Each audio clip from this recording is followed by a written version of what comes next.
Sigmund Freund, el encargado de la Dirección General de Alianzas Público-Privadas del país, pero también el delegado político del Partido Revolucionario Moderno ante la Junta Central Electoral, y que nos hablaba precisamente del proceso que tendrá esa organización política este fin de semana. Retomamos los comentarios desde la cabina de la Z101 Gobierno de la Mañana.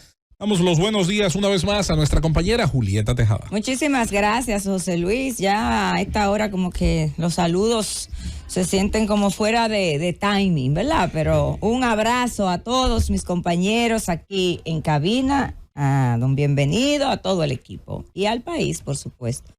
Miren, señores, antes de iniciar mi comentario, bueno, pues informar que en estos momentos se está llevando a cabo una rueda de prensa a la cual nos invitaron en la Casa de la Fuerza del Pueblo Johnny Ventura para dar a conocer el Movimiento Nacional Fuerza Municipal.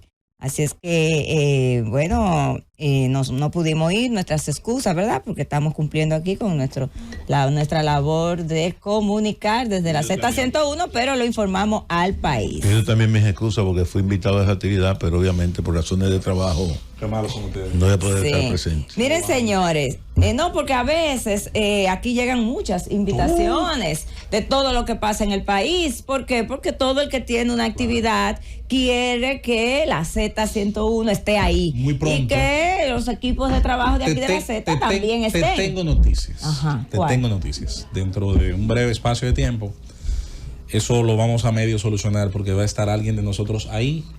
Y dependiendo del tipo de actividad y lo que surja, vamos a tener también sus impresiones. Muy bien, eso está bien. Miren, Opción Democrática pidió dejar sin impuestos a los salarios que estén por debajo de los 47.518 pesos. Todos sabemos que los salarios que devengan los trabajadores tienen un impuesto, que es el impuesto sobre la renta. Y este impuesto tiene una escala, va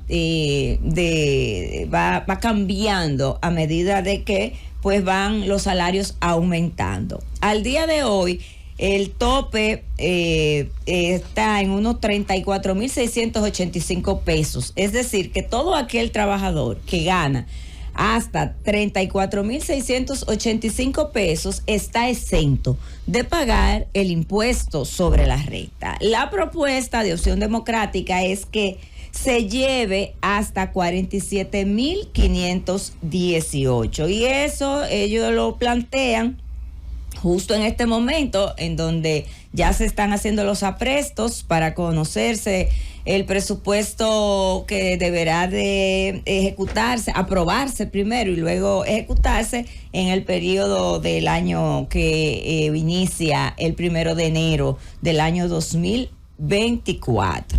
Plantean ellos que esta indexación es una, digamos que una deuda que hay acumulada, porque establece la normativa tributaria que los salarios de los empleados se vayan indexando a medida o en correlación con los niveles de inflación. Esto no se hace desde el 2017. Es decir, aquí han habido aumentos.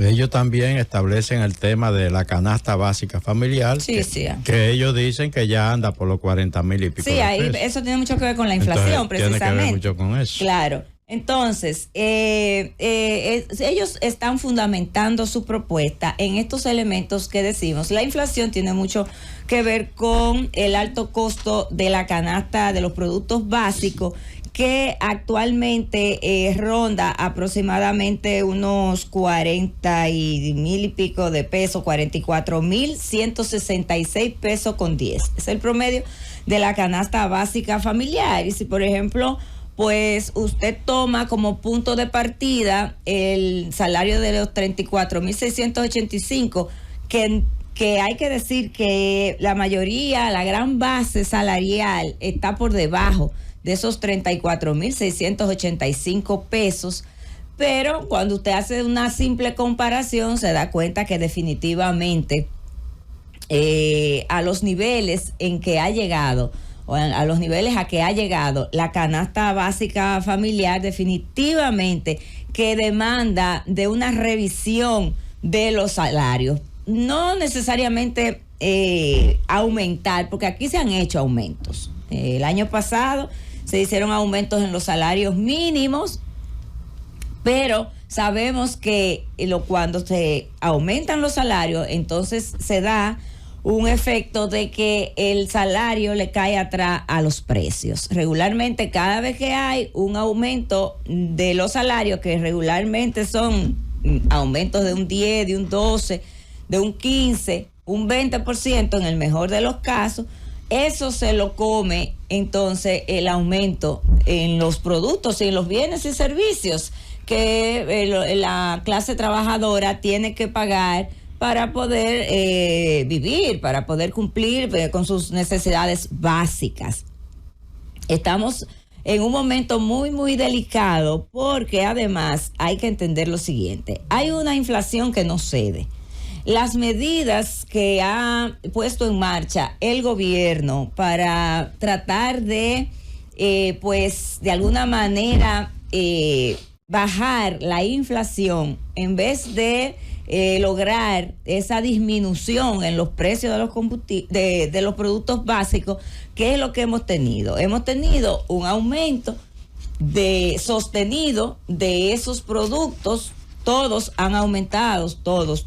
La carne de pollo, la carne de cerdo, los huevos, los plátanos, los vegetales, el arroz, las pastas, todo seguido aumentando. Y entonces también ha habido una disminución en el crecimiento de la economía. Este año 2023 será uno de los años en que menos va a crecer la economía en mucho tiempo. Muchos economistas y organismos nacionales e internacionales hablan de que la economía crecerá en un 2.5%, pero algunos entienden que crecerá un poco menos o por debajo, que el crecimiento estará por debajo del 2.5%.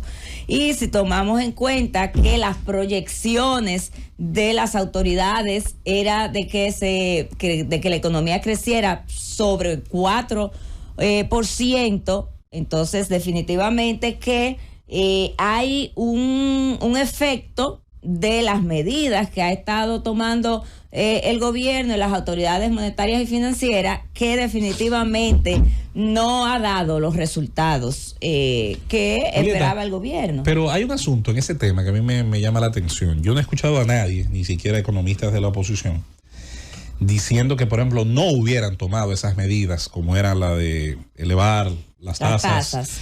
No he visto a ningún economista, por lo menos de los que uno considera responsables de diseñar políticas públicas, incluso de la oposición, diciendo que alguna de sus propuestas no controlaría la inflación, sino que iría más allá y produciría deflación, que es bajar los precios. En ninguna parte del mundo, incluso de los países donde se está luchando con la inflación, y algunos en mejores resultados que otros, se habla de deflacionar los precios, se habla de controlar la inflación, es decir, de que no te suba un 11, un 15, no te genere la hiperinflación de Argentina o de Venezuela, sino que se mantenga dentro de un dígito, que es lo controlable, porque nadie puede prometer, o por lo menos responsablemente, que en las condiciones actuales macroeconómicas y de América Latina en general va a bajar los precios.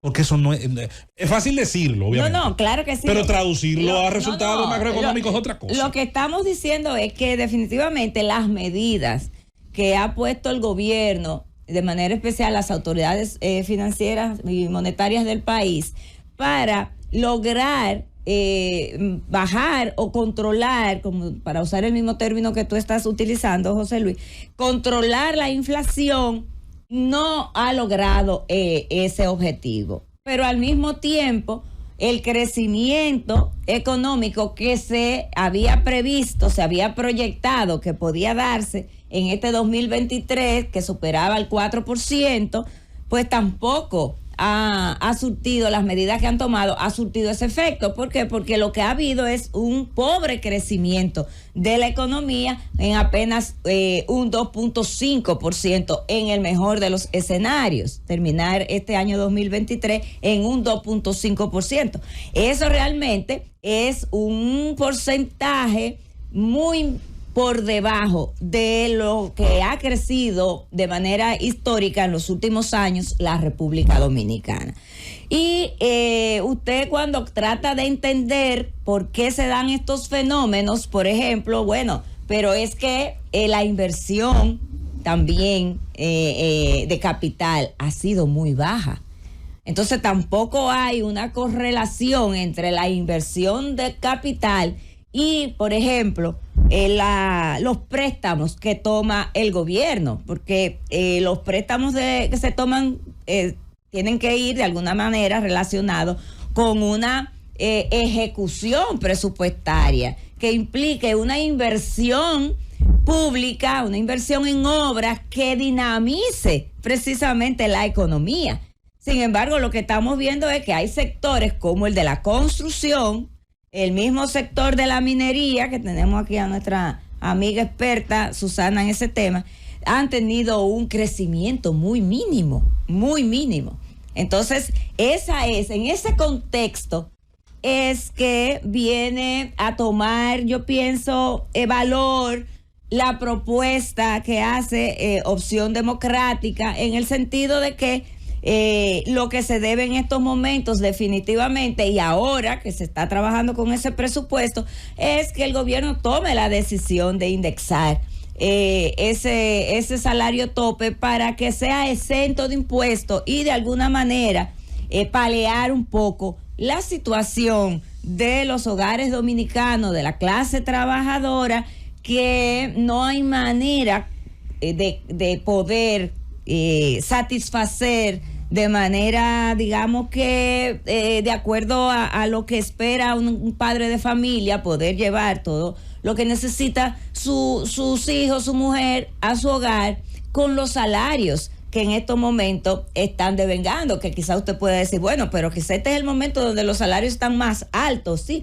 pero que no es un problema de salarios altos, de salarios bajos, es del poder adquisitivo que tengan esos salarios. ¿Qué tanto yo puedo adquirir en bienes y servicios con estos 10,000, 15,000, 20,000, 30,000, 40,000, 50,000, 60,000, 100,000 pesos que yo devengo mensualmente? Entonces ahí está, yo entiendo, la pertinencia de que por lo menos las autoridades puedan ponerle atención a esa propuesta, que además tampoco es una propuesta que se descubrió el agua tibia, porque como decía, hay una indexación que establece el propio Código Tributario para que se vaya haciendo en función de la inflación, y desde el 2017 no se indexan los salarios. Llévatelo, Cundo.